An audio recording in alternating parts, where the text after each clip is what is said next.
سیلاب کا جس سے 2 اموات بھی واقع ہوئی وہ بھی صرف انکروچمنٹ کی وجہ سے ہوئی. دوسری طرف جو آپ وزیر اعظم آزاد کشمیر کے لیے بھی امیدوار ہیں بیرسٹر سلطان, ان کا اپنا بیٹا فہد سلطان اسلام آباد میں F8 میں گھروں پہ قبضے پہ ملوث ہے اور اس کے خلاف کیس بھی چل رہا ہے اسلام آباد کی عدالتوں میں. تو یہ ڈیجیٹلائزیشن ایک جانب اور دوسری طرف اسلام آباد میں اس وقت یہ بالکل ریسنٹ واقعات ہیں کہ جو قبضے جاری ہیں. تو یہ سارا معاملہ ایک تو ختم کیسے ہوگا,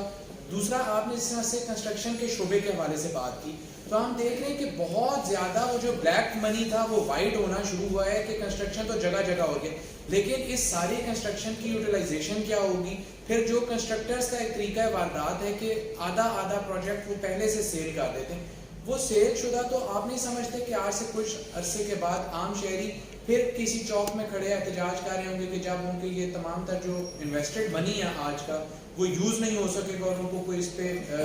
پروفٹ نہیں ہو سکے گا, تو اس کے لیے حکومت کی کیا پالیسی ہوگی؟ خالی پلازے صرف بنانے ہیں. جی دیکھیں معاملہ یہ ہے کہ پہلی بنیادی چیز آپ نے بات کی ایک پرٹیکولر E11 کے حوالے سے. E11 کا بھی وہی علاقہ ہے جہاں پر یہ معاملہ سامنے آیا. چونکہ یہ جو انکروچمنٹس ہیں یہ یقیناً ایشوز ہیں اور اس کے اوپر پہلے بھی CDA نے جو ہے وہ کارروائی کی ہے, اب بھی ان کے خلاف جو ہے وہ انکوائری جاری ہے. اور یہ میں آپ کو یقین دلاتا چلوں یہ جو ڈیجیٹلائزیشن کا جو معاملہ ہے یہ اس معاملے سے ہمیں یہ بھی معلوم پڑ جائے گا کہ جو لوگ جہاں سے اوریجنل جو لوگ وہاں کے مکین سے جن سے یہ جگہ ایکوائر ہوئی ہیں جن کی کلیمز ہیں ان کو وہ کلیمز کے پیسے ادا کیے جائیں گے. وہ لوگ جو کہ بعد میں آ کے وہاں پہ بیٹھ گئے اور جعلی کلیمنٹ بنے ان لوگوں کا رستہ روکنے کے لیے یہ جو سروے آف پاکستان کا ڈیجیٹلائزیشن کا ڈیٹا ہے یہ مدد فراہم کرے گا. اس کے علاوہ اگر کوئی ایسا شخص جو پرٹیکولرلی کسی قبضہ میں شامل ہے تو ہمارے لیے قانون کی بالادستی سب سے اہم ہے اور قانون کی بالادستی ہم نے پہلے بھی کر کے دکھائی. تو کوئی جتنا بھی طاقتور ہو کسی کا کسی سے بھی تعلق ہو وہ قانون سے بڑا نہیں ہوگا. اور وزیر اعظم عمران خان صاحب کی اس کے حوالے سے ہدایات بڑی کلیئر ہے.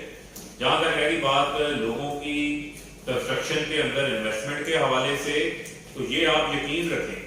کہ جہاں کوئی انویسٹمنٹ کرے گا اس کی انویسٹمنٹ بھی جو ہے اس کو پروٹیکشن ہے. اور اس کے علاوہ آپ جب دیکھیں کہ آپ کا وہ پیسہ جو کہ بلیک اکانومی کا حصہ تھا جو سسٹم میں نہیں آ رہا تھا جو لوگ خرچ نہیں کر رہے تھے اگر وہ اب سسٹم کے اندر آ گیا ہے اور وہ اکاؤنٹڈ فار ہو گیا ہے تو اس سے نہ صرف ٹیکس کلیکشن کے اندر اضافہ ہوگا بلکہ اس سے نوکریاں بھی پیدا ہوں گی اور اس سے جو ہماری اکانومی کا پہیہ ہے یہ بڑی تیزی سے چلے گا اور ویلتھ کریشن اس کے ساتھ جو ہے وہ بہت بڑی تعداد کے اندر. خالد صاحب مرزا صاحب ایک عام آدمی کو گورنمنٹ کی اسکیم میں جانے کے لیے گھروں میں جانے کے لیے کنسٹرکشن کے لیے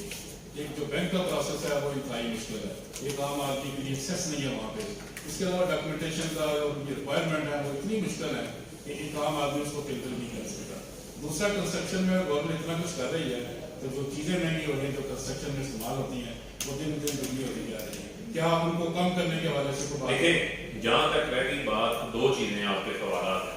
ایک ہے سسٹم میں آسانی. پہلی بات تو یہ آپ کے ذہن میں ہونی چاہیے کہ ہمارے بینکس جو ہیں وہ تو خود سے کہ ہم یا تو کارپوریٹ سیکٹر کو لون دیں یا آپ حکومت کو لون دیں. وہ 14% کے اوپر شارٹ ٹرم کے اوپر 1000 لون لے لیا کرتے تھے. تو اب پہلی بار ان کو پابند بنایا گیا 5% آف ٹوٹل لینڈنگ انہوں نے دینی ہے. جو نہیں کرے گا اس کے اوپر اسٹیٹ بینک نے فائن جو ہے وہ ان کو لگائیں گے تاکہ بینکس کو تیار کیا گیا. دوسرا فورکلوجر لاس کا مسئلہ تھا کہ بینکس کو اگر کوئی قرض دیتے تھے تو پراپرٹی مارگیج ہوتی تھی تو 15-20 سال بینکنگ کورٹس میں کیسز چلتے تھے اور ڈسپوز آف نہیں ہوتی تھی. وہ ایک ان کا اپریہینشن خدشہ تھا. اس کو فورکلوجر لاس عدالتوں کا لاہور ہائی کورٹ کا سپریم کورٹ کا شکریہ جنہوں نے اس کے اندر مدد کی اور ان لاس کو جو ہے وہ کلیئر کرنے کے اندر ایک اہم فیصلہ جاری کیا. اس سے انکریجمنٹ ہوئی. اب جو ہے پرائم منسٹر صاحب کی ہی ہدایت کے اوپر آپ نے درست نشاندہی کی کہ بینکس کا ایک جو پروسیس ہے وہ بڑا ایک ایسا پروسیس ہے جو جس شعبے کو ہم ٹارگیٹ کر رہے ہیں اس کے لیے وہ مشکل تھا. تو ان کے لیے 1 پیجر فارم جو ہے کم لاگت والے گھروں کے لیے درخواست کا وہ تیار کر دیا گیا ہے. اس پہ میں اگین کریڈٹ دینا چاہتا ہوں گورنر اسٹیٹ بینک کو اور جو جنرل حیدر ہیں ہمارے نیا پاکستان ہاؤسنگ اتھارٹی کے، ان کو کہ ان کی جو شب و روز محنت ہے اس سے مل کے انہوں نے یہ سولوشن تیار کیا ہے وزیر اعظم عمران خان صاحب کی خصوصی سرپرستی کے اندر، تو اس سے آسانی پیدا ہوگی. اور وہ لوگ جن لوگوں کی کوئی فارمل انکم نہیں ہے، فارمل انکم سے مراد یہ ہے کہ جن کے پاس سیلری سلپ نہیں ہے، سرکاری ملازم نہیں ہے، یا ایسے کسی پرائیویٹ سیکٹر میں کام نہیں کر رہے جہاں پر ان کی تنخواہ بینک کے اندر آتی ہے اور وہ ٹیکس بھی کٹتا ہے، وہ لوگ جن کے پاس اینٹین ہولڈر نہیں ہے یا جن کی انفارمل انکم ہے، کوئی دیہڑی دار طبقہ ہے، کوئی ایسا شخص ہے جو چھوٹا موٹا کاروبار کرتا ہے، ان کے لیے بھی آسانی کی گئی ہے ان کی انکم کیلکولیٹ کرنے کے لیے. ان کا بجلی کا بل دیکھ کر، گیس کا بل دیکھ کر، ٹیلی فون کا بل دیکھ کر، ان کی دیگر یوٹیلیٹیز کو دیکھ کر انفارمل انکم کو بھی کیلکولیٹ کیا جائے گا. تو لہذا یہ پاکستان کی تاریخ میں کبھی نہیں ہوا. پوری دنیا کے اندر جو ہے وہ مارکیٹ مارکیٹس موجود ہیں، پوری دنیا میں آپ جاتے ہیں مائکرو فائنینسنگ کے ادارے ہیں، وہ آپ کو چھوٹے قرض دیتے ہیں گھروں کے لیے. اور جو سب سے بڑا منصوبہ جو انشاءاللہ آئندہ آنے والے اگست کے دوسرے ہفتے کے اندر انشاءاللہ وزیر اعظم صاحب لانچ کرنے جا رہے ہیں، وہ ہمارا نیا پاکستان کا پروگرام ہے، جس میں بلا سود ہم 60 لاکھ خاندانوں کو ٹارگٹ کر رہے ہیں، غربت کی لکیر سے نکالیں گے. اس میں سے بلا سود ان کو 20 لاکھ روپے کم لاگت والے گھروں کے لیے ہم جو ہے وہ سرمایہ فراہم کریں گے. تو آپ یہ دیکھیں گے کہ یہ جو آنے والا سال ہے، یہ سال پاکستان کے اندر ایک بھرپور انداز سے نئی طرز کی بزنس ایکٹیویٹی کا سال ہے، روزگار کا سال ہے، اور یہ سال جو ہے وہ عام آدمی کا، غریب آدمی کا غربت سے باہر نکلنے کا سال ہے. جی جیسے میرے کولیگ خالد صاحب نے سوال کیا، جس کا جواب نہیں دیا، دوسرا حصہ وہ یہ تھا کہ عام آدمی کے لیے جس نے قرض نہیں لینا، کوئی سفید پوش گھر بنا جاتا ہے، اینٹ کا ریٹ کہاں پہ پہنچ گیا ہے، سریا کہاں پہ پہنچ گیا ہے، سیمنٹ کہاں پہ پہنچ گیا ہے، وہ تو اس اسکیم سے وہ سامنے پورا کوشچن ہو رہے ہیں، وہ اس سے ایک تو فائدہ اٹھا رہے ہیں، بلکہ الٹا بلیک میلنگ ہو رہی ہے، عوام کو زیادہ مہنگی چیزیں فراہم کر رہے ہیں. دوسرا کوشچن، آپ چونکہ الیکشن کے جو معاملات ہیں آپ کی پارٹی کے، آپ اس سے منسلک رہے پہلے دن سے اور آپ بڑے اس میں متحرک اور فعال کردار ادا کرتے، تو آج ایک نوٹس دیا ہے الیکشن کمیشن پاکستان نے وزیر اعظم کو انٹر پارٹی الیکشن کے حوالے سے، اس کی تھوڑا سا فرما دیں اگر جو ہٹ کے ہے. جی دیکھیں، جو پہلی آپ نے بات کی بلڈنگ مٹیریلز کے حوالے سے. دیکھیں بنیادی طور کے اوپر آپ یہ ذہن میں رکھیں، جو سٹیل ہے وہ ہم امپورٹ کرتے ہیں. اس کے علاوہ جو سیمنٹ ہے اس کے لیے ہماری یہ کوشش ہے، کیونکہ آپ کے علم میں ہونا چاہیے کہ جب کسی چیز کی ڈیمانڈ میں اضافہ ہوتا ہے اور پاکستان کے اندر سالانہ 10 لاکھ گھروں سے زائد کی جو ہے وہ ڈیمانڈ ہے، اور جو لو کاسٹ والے ہاؤسز ہیں، جو کم لاگت والے لوگ ہیں، ان کے لیے تو بہت کم تعداد کے اندر گھر بنائے جاتے ہیں. شاید 2% گھر بھی جو ہے ان کے لیے نہیں بنتے. جو بڑا سرمایہ کار ہے جس کو اللہ تعالیٰ نے نوازا ہوا ہے، وہ ایک گھر کی بجائے 2 گھر بھی بنا دیتا ہے، اپنے بچوں کے لیے لہذا گھر بھی بنا لیتے ہیں اور سرمایہ کاری کر کے ڈفرینٹ پلاٹس بھی خرید لیتے ہیں. لیکن پہلی بار جو ہے وہ کسی وزیر اعظم کے دل میں یہ احساس پیدا ہوا ہے کہ وہ دکھاوے کے لیے وہ آشیانہ ٹائپ کی 150-200 گھر نہیں بنانا چاہتا. انہوں نے ایک ایسی انوائرمنٹ کریٹ کی ہے، انیبلنگ انوائرمنٹ کی ہے جس سے لوگوں کو فائدہ ہوگا. جب ڈیمانڈ بڑھتی ہے تو اس کی اگر سپلائی کم ہو تو اس کے ریٹس کے اندر بھی اضافہ ہوتا ہے. لیکن چونکہ ہم میک شور کر رہے ہیں کہ یہ گھر کم لاگت والے ہوں، تو اس میں آپ کی اطلاعیت ہے کہ حکومت نہ صرف 3 لاکھ روپے سبسڈی فراہم کر رہی ہے، بلکہ اس کے علاوہ جو انٹرسٹ ریٹ ہے، انٹرسٹ ریٹ اسٹیٹ بینک کا تو 7% ہے، لیکن اگر یہاں پر 3%, 5% کی بنیاد کے اوپر اس کو مل رہا ہے تو اس کا انٹرسٹ ریٹ کو بھی حکومت سبسڈائز کر رہی ہے. اور جو آپ نے دوسرا سوال پوچھا کیونکہ وہ آج کا موضوع نہیں ہے، تو میں نہیں چاہتا کوئی ہیڈ لائن دوسری بنے اسی کے اوپر رہے، لیکن اس پہ صرف میں یہ اتنا کامنٹ کرنا چاہتا ہوں کہ ہم نے پہلے بھی جو ہے وہ انتخابات ہماری ہی جماعت نے کروائے ہیں اس ملک کے اندر. ہم نے ہاتھ اٹھانے والے انتخابات نہیں کروائے، ہمارے لاکھوں ممبرشپ ہوئی، لاکھوں لوگوں نے ووٹ کاسٹ کیے. اور چونکہ وزیر اعظم عمران خان صاحب چیئرمین بھی ہیں پاکستان تحریک انصاف کی پارٹی کے، لہٰذا انہوں نے انہیں سے جواب پوچھنا تھا. تو وہ ہماری جو چیف آرگنائزر ہیں اور جو ہماری پارٹی کی تنظیم ہے وہ الیکشن کمیشن کو جواب بھی جمع کروائے گی اور قانون کے ہم تابع ہیں اور قانون کی حاکمیت کو تسلیم کریں. آپ جس طرح بھی آپ نے کی ہے بڑی اچھی بات ہے. پرائم منسٹر عمران خان نے اپنے الیکشن کمپین میں 1 کروڑ نوکریاں اور 50 سال گھر کا وعدہ کیا. آپ نے یہ بڑا اچھا بتایا کہ اس میں اتنی نوکریاں ہوں گی. آپ نے کوئی کیلکولیٹ کیا ہے کہ یہ آپ کے 3 سال تو گزر چکے ہیں, پیچھے 2 سال آپ کے رہ گئے, اس میں یہ 50,000 گھر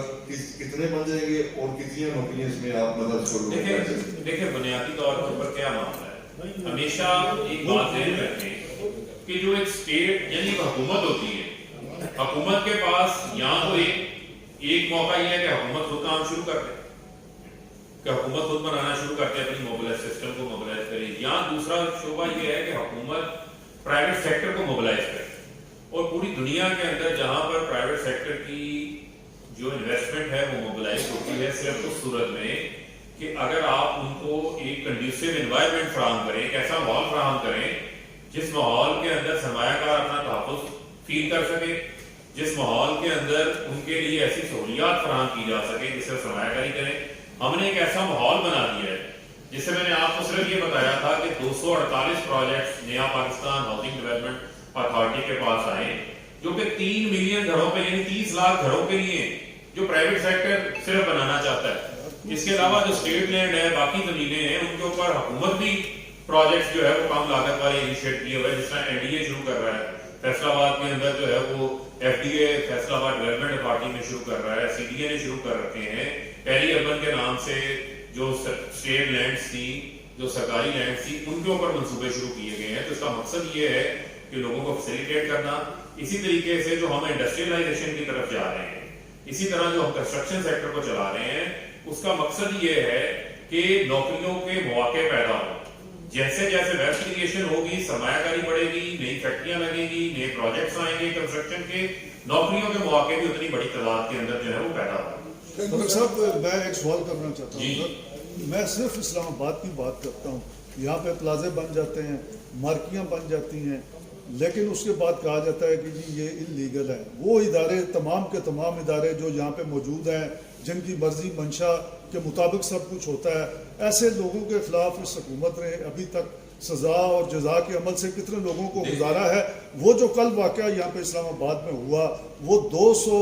آبی گزرگاہ جو چوڑی 200 فٹ چوڑی تھی 18 فٹ رہ گئی, اس کے بارے میں تھوڑا سا. دیکھیں وہ کہتے ہیں, پھر آپ کہتے ہیں کہ سارے جو ہے وہ ماضی کی طرف چلے جاتے ہیں, تو وہ آپ چیک کریں نا کہ کون سا ایک اسکول ٹیچر تھا, اور اسکول ٹیچر کے بعد جو ہے وہ MLA بنا, اور MLA بننے کے بعد اس نے جو وہاں پر ہاتھ صاف کیے اور کس پارٹی کے سابقہ نائب وزیر اعظم کا ان کے اوپر ہاتھ تھا, وہ کسی سے ڈھکا چھپا نہیں ہے. لیکن کہنے کا مقصد یہ ہے کہ ان سب کی سرکوبی ہوگی. یہ جو میں ڈیجیٹلائزیشن کی بات آپ کو کر رہا ہوں,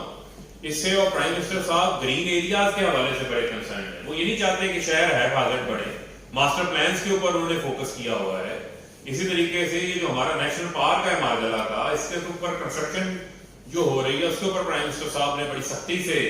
اس کے اوپر ہدایات جاری کی ہیں کہ اس کو جو ہے وہ روکا جا سکے, تاکہ ہم اپنے گرین ایریاز کو جو ہے وہ پریزرو کر سکیں, فارسٹ کو ہم اپنے جو ہے وہ پریزرو کر سکیں, ان کو آگے بڑھائیں. تو انشاءاللہ جو آپ کہہ رہے ہیں کہ انلیگل پلازا اور جن لوگوں نے یہ کام کیے ہیں, جو وائلیشنز کیے ہیں, ان کے خلاف بھی کارروائی ہوگی. اور اسی کے حوالے سے آپ کے علم میں ہوگا کہ جسٹس ریٹائرڈ عظمت شیخ سعید صاحب کے سربراہی کے اندر ایک کمیشن بھی قائم کیا گیا ہے, جس کمیشن کے اندر کوئی ایگزمپشن نہیں ہے. اگر کوئی ایسی ہاؤسنگ سوسائٹی کو ایسی بلڈنگ اگر وہ گرین ایریا کے اندر بنی ہے تو ان کے لیے کسی قسم کی کوئی ایگزمپشن نہیں ہے. لیکن اس کے علاوہ اگر کوئی irregularity ہے, اس کے علاوہ کوئی ایسی وائلیشن ہے, اس وائلیشن کو وہ آئیڈینٹیفائی کریں گے اور اس کے مطابق ان کے اوپر جو ہے وہ جرمانے نافذ کیے جائیں گے, اور ان جرمانوں کی صورت میں سرکار کے خزانے میں پیسے ہیں.